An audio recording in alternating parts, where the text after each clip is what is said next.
Pag nag-restaurant ka rito, nako, Pahit ko Home Depot, sunod, papasyal namin. para ka dyan. nagdagdag ng isa pang tao. Paano yan? Hardware, Pero mga nasabi hardware. nung katrabaho ko, sabi niya na mandatory doon ng Mandatoring hindi. ang tip. Sisimangot.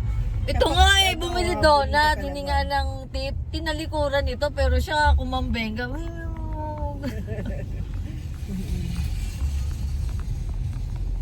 Tip? What's that? Tip? He didn't For give tip. takeout? For takeout? Doon dati si Bennett nagtrabaho sa CVS Pharmacy. Ang pharmacy. Oo, pharmacy. Pharmacy? Pharmacy? Pharmacy. Dito na po tayo sa ating mga lugar na tutuluyan. So, pauwi na po. Oh, Kasi wala na po mga pera. Pagod na at wala na mga pera. sa ube, baka matunaw na. Ang Nabili- ube. pinasok Oh sa my God, cooler. the ube is ginto. Oh my God. Ang Häagen-Dazs $5. Ang ube $15. Oh my gosh.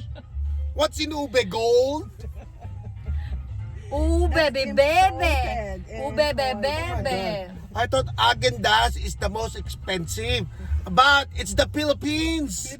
Philippines. Philippines is the most expensive. Oh my gosh. Ube? Bebe. Saan ba inuhukay ang ube na yun? Doon na tayo, dumiretso na lang tayo. Tapos para paikot. Dahil pang ano dyan. Meron ginagawa. Diversion. Ito school to, Det. Alenta. Yan. Elementary Government school. to, government. Elementary school. Elementary. Jefferson. Elementary tawag